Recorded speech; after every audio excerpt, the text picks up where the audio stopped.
పద్మశాలి. పద్మశాలి అంటే పద్మము కలిగి ఉన్నవారని, పద్మము వంటి గుణములు కలిగిన వారని అర్థము. పద్మము బురదలో పుట్టినా కూడా ఆ బురద అంటకుండా స్వచ్ఛంగా నిర్మలంగా ప్రకాశిస్తుంది. ఆ పద్మము వంటి గుణములు కలిగిన వారే పద్మశాలీలు. శాలి అంటే ప్రకాశించుట అని అర్థము. ఇక విషయానికొస్తే ఋషులలో పుట్టిన మొదటి ఋషి భృగు మహర్షి. శ్రీకృష్ణుడు భగవద్గీతలో భృగు మహర్షి నేనే అని చెప్పాడు. సాక్షాత్ శ్రీమన్నారాయణ్ణి భార్య అయినటువంటి శ్రీ మహాలక్ష్మీదేవి కన్నతండ్రిగా కీర్తిని పొందాడు.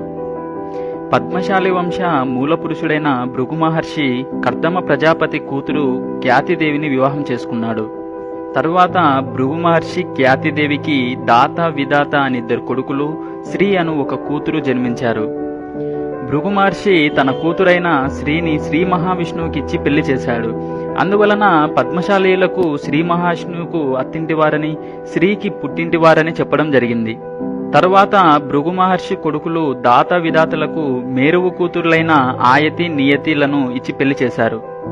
అప్పుడు దాత మహర్షికి ప్రాణుడు అని, విధాత మహర్షికి మృకండుడని కొడుకులు జన్మించారు. మృకండ మహామునికి శివుని వరం వలన మార్కండేయుడు జన్మించాడు. మార్కండేయుడు తపస్సుతో శివుని మెప్పించి చిరంజీవిగా వరము పొందాడు. మార్కండేయునికి ఇచ్చిన వరం వలన శ్రీ మహావిష్ణువు యజ్ఞకుండములో భావన ఋషిగా జన్మించాడు. శ్రీ మహాలక్ష్మి సూర్యదేవుని కూతురు భద్రావతిగా జన్మించి భావన ఋషిని పెళ్లి చేసుకుంది. వారిద్దరికీ 101 మంది కుమారులు పుడతారు. వారి పుత్ర సంతానమే పద్మశాలీయులు. ఇంత ఘన చరిత్ర కలిగిన వంశము పద్మశాలీయుల వంశము.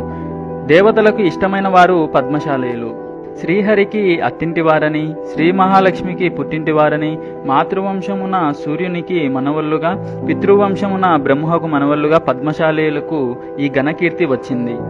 ఈ కీర్తిని అనుసరించి వైష్ణవ సంప్రదాయ పీఠములైన అహోబిలము, మంగళగిరి, నారాయణవనం మొదలగు వైష్ణవ క్షేత్రములలో స్వామివారి కళ్యాణానికి పద్మశాలీయులు శ్రీ మహాలక్ష్మీదేవికి నూతన వస్త్రాలు, తలంబ్రాలు, మంగళసూత్రము, పసుపు కుంకుమ, పువ్వులతో పుట్టింటి మర్యాద జరిపే ఆచారము ఇప్పటికీ పద్మశాలీయులు జరుపుతున్నారు. దీనికి ఒక ఉదాహరణ జరిగింది. పూర్వం తిరుపతి ప్రాంతంలో పద్మశాలీయులు దేవాంగులు లక్ష్మీదేవి మా ఇంటి ఆడపడుచు అని గొడవ పడుతూ ఆ ప్రాంతాన్ని పరిపాలించే చంద్రగిరి సంస్థాన రాజు అయినటువంటి పురుషోత్తమరాయల వారి దగ్గరికి పరిష్కారం కోసం వెళ్లారు. ఈ సమస్యను ఎలా తీర్చాలో పురుషోత్తమరాయల వారికి కూడా ఏమీ తోచక వెంటనే అన్నమాచార్య మనవుడైన చిన్ననాచార్యుల వారిని పిలిపించి ఈ సమస్యను పరిష్కరించమని చెప్పాడు. ఆయనకు ఏమీ తోచక మంగాపురం దేవాలయంలో పద్మావతి దేవి విగ్రహం వద్దకు వెళ్లి, అమ్మా నీవు ఎవరింటి ఆడపడుచు అని ప్రార్థించాడు. ఆ తల్లి విగ్రహము నుండి నేను పద్మశాలీయుల ఇంటి ఆడపడుచునని అందరి సమక్షంలో పద్మావతి అమ్మవారు చెప్పింది. ఈ విషయం తెలుసుకున్న పురుషోత్తమరాయలు శ్రీ మహాలక్ష్మీదేవి పద్మశాలీయుల ఇంటి ఆడపడుచు అని తీర్మానించాడు. పద్మావతి అమ్మవారు నేను పద్మశాలీయుల ఇంటి ఆడపడుచునని స్వయంగా సాక్ష్యము చెప్పినందున పద్మశాలీయులకు వ్రాసి ఇచ్చిన దానపత్రము పురుషోత్తమరాయలు సేకరించారు.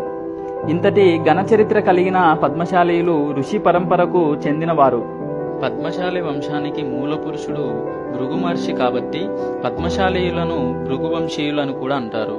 పూర్వము బ్రాహ్మణులచే పూజింపబడిన వంశము కాబట్టి బహుత్తము అని బిరుదు కూడా వచ్చింది. కాబట్టి బహుత్తములుగానే ఉంటారని కోరుకుంటున్నాను.